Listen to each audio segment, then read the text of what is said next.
Here we go. Bunch of college questions. Heads or tails, Gator? Heads. And it's a tail. I'll receive. There you go, Doug. Doug. Aggressive Doug. Yep. Must have had some aggressive mango this morning. Must have had some mango. Yeah, exactly. All right, here we go. I actually did. That wasn't a joke. We were being serious. Yeah, on brand. Yep. Northwestern interim coach David Braun is 5-5. Should he just get the full-time gig? Yes, without question. Preseason, their over-under was 2.5. They were supposed to win 2.5 games. Last year under Pat Fitzgerald, they won their opener against Nebraska, lost the next 11. Crazy thing is, he has never been a head coach. He was a defensive coordinator at Nodak State at the FCS level. Came over to be Northwestern's defensive coordinator, and probably because he had the least ties to what happened in the past, he's the guy that got the bump to be the head coach. But to win 5 games with that team, what they had coming back, and to overachieve, they might go to a bowl game. How do they say no? It's pretty incredible what's happened there, and then for him, because he has no ties to Northwestern at all until just now. So it's not like he was, I played there and I interned there, got grad assistant there and worked my way. No, he just got there. Yep. And what they've done, he started off with a loss and then they've won, then they lost and they won. He has been remarkably consistent with his inconsistency. They have no losing streaks. They have no winning streaks. It's been loss, win, loss, win, loss, win. Now they just won this past weekend, I believe, so that means that they're going to lose to Purdue. So, look, he's defensive-minded just like Fitz was. That seems to work there. It's a tough situation he was thrown into, and he's handled it pretty well to be 5-5, given it's the West. But whatever, dude, he's done well. Why not go ahead and stay with what's kind of working? Yeah, normally I'd be weary of these guys, these coordinators that come in and kind of do well, and then you're just like, well, just hand them the job, right? But in Northwestern's case, no disrespect to them. I mean, you just run a clean program and occasionally win some games, honestly. So, yes, they should give him the full-time gig, but maybe my goals are too low. But as a non-Northwestern fan, I think that's what they should do. They should keep him. All right, guys, who's the next head coach at Texas A&M? All right. We know it's not Dan Campbell, but who I think it might be, the odds-on favorite, I guess, is Jeff Traylor, who's the head coach at Texas San Antonio, which is not a sexy name, but he's done some pretty good things over there in a short time at Texas San Antonio. Look, he's a Texas guy. He's an offensive mind. He's been in the SEC, so he knows what that's all about. He was there as, I believe, a coordinator or a running backs coach with Arkansas. I just think that could be the guy. I don't know if initially I thought this is going to be Elko's job to take if he wants it, the coach at Duke, because he had been the defensive coordinator before. But because he had been there before and they didn't do anything special, maybe they're like, yeah, you, not so much. We're going to try a different thing. And maybe, just maybe, all this talk of A&M being willing to throw around all types of money, maybe they're not. Maybe they're like, all right, look, let's call them the Jets here. We just spent $77 million on a buyout. Let's get this guy from San Antonio that's only going to cost us $6 or $7 million a year. So I think you can cross off some names that have been floated out there because it's just the timing isn't going to work. They're not getting Dan Lanning. They're not getting Mike Norvell from Florida State. Those guys are going after championships, and they can't afford and they won't wait around, and they're not getting Dan Campbell. I think it comes down to Elko or Eli Drinkowitz from Missouri, who's got some Southeastern Conference roots. So I would probably, if I had to guess right now, I'd go Drinkowitz. Here's the other thing, what they've done at Missouri. They've actually been pretty effective with their use of NIL. And if you bring them into a place like Texas A&M, which I think they still will spend money and have endless pockets, he might do it better than Jimbo did. Yeah, first name Not, middle name Dan, last name Campbell. So that's all that matters to me. But if you're making me pick a name, I'm going to say people act like Gator. I know it's oil money and they don't care and they have money. I think they really do think like that. So I'm going to throw a name in there where you have to pay him, Lane Kiffin. Lane Kiffin to Texas A&M would be quite the entertainment for me. And sometimes I answer these just what would entertain me the most. Well, I won't be surprised because Lane has gone from job to job to job to job to job. So it wouldn't surprise me in the least. All right, TCU has a purple, silver, and red fighting toad alternate helmet this week versus Baylor. What's your favorite college football helmet? Local teams excluded. So we did uniforms earlier in the year, there's a lot of helmets that I love. I love the Arizona State with Sparky on the side and his pitchfork. I've always liked the Buffalo on the side of the Colorado helmet. And then there's the classics. I mean, I love the Notre Dame, but my favorite non-local college football helmet, Texas, with the steer on the side. I don't know if it's Bevo or not, but I think that's such a good look. I love the Texas white helmet with the orange steer. Okay, that's interesting. I don't mind it, but it certainly wouldn't be in my top 10. But I'm not hating on it. For me, like you're hating on it. I know I'm not hating on it. I just thought you'd go something a little flashier. But then again, I should know better. You probably love the Penn State helmet and the Cleveland Browns.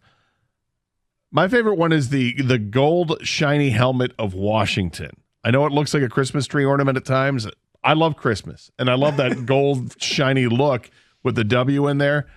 And the way that it plays off the purple uniform, I think it's an amazing look. I love crispy. It. Yeah, it's just great. I think it's just really, really nice. My favorite always from a kid until now is Florida State. I just love, I mean, that's so classic. And even when they do, when they get the accolades and they add on the extra stickers, I still think it looks awesome like that. Florida State's always been my favorite. Maybe I love everything. I don't know, the Tomahawk Chop. I'm a Florida State fan for some reason. Right. I'm a Colorado fan. All right, there we go. All right, Iowa's punter, Torrey Taylor, is a senior. He's a cult hero in Iowa. He averages 47.8 yards per punt. He has a COVID red shirt available still. Should Iowa put together a massive NIL deal just to bring him back? I think the funniest part of the question is terming it massive NIL deal to get a punter back. Look, do punters even get NIL? Like, what are you offering up in Iowa? You know? So here's what I would say. If you love the college experience and you have the opportunity to stick around for another year and you're going to get paid NIL to do so, go ahead. Enjoy it. Typically I'd say no, man, go to the NFL, but there's college that extra year. I mean, what Matt Leinart went back for another year at USC and loved it because he took like bowling. And, I think it was dance. Yeah, dance, whatever it was, and got to hang out with all the co-eds there. I mean, it can be fun to come back for another year. If you can do it, sure. This is the most Iowa question that has ever been asked. Should they put together an NIL deal to bring back their punter? It is so on brand, and I love it. Because of what's going on this year with how bad the offense is? Make him the highest paid punter in college football history and give him an offer he can't refuse. He's the most popular football player on campus. There are T-shirts that are sold that say punting is winning out there. Nobody has loved a punter more than Iowa has loved a punter, and it's time to pony up and bring him back. Where's his Heisman campaign? That's honestly. Next year. I mean, that's next year. That's why you bring him back. Heisman or bust. Taylor for Heisman. Obviously, you bring this guy back. Doug, you said all those reasons, and I agree with them. And so where does the NIL money come from, you ask, Gator? Well, I did some research. Now, weed is not necessarily legal in Iowa. It is in the surrounding states, but you can, recreational weed is not legal, but you can still put it in products. May I introduce you to Punt Pass? All right, some kind of hemp, product that you can make, shareables. I don't know, things that you can, CBD oils in there, whatever. What you can give this guy money. Weed is where it's at now. Punt Pass. Someone make it happen in Iowa. Bravo. All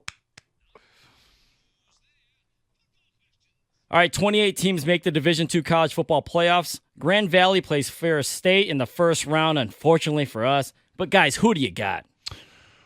Great question. This has one of my favorite stories underrated in college football. Tony Annese, the head coach at Ferris State, is suspended for this game. Why? Why is he suspended? Great question.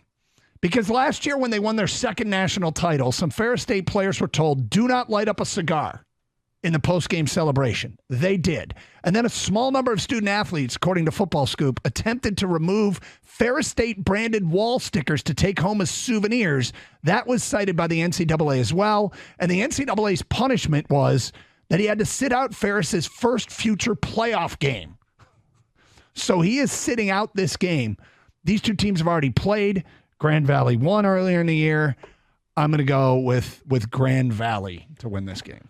Well, in full disclosure, I've been a Grand Valley fan since 1983 when the Lions signed Jeff Chadwick, wide receiver from Grand Valley State. Nice. He was not a draft pick. He was an undrafted free agent signing in 1983 and promptly had a pretty good season his rookie year with 40 catches and 600 yards receiving. They played the playoff game that year, and he had like 5 catches for 50-something yards. He was a good player for a number of years for the Lions. So I've always been a kind of a Grand Valley guy, and then they really hit that prominence with Brian Kelly as a coach. I've got some family members that have gone to Grand Valley, so it's just kind of always been cool. Plus, I've been there and had an interesting time.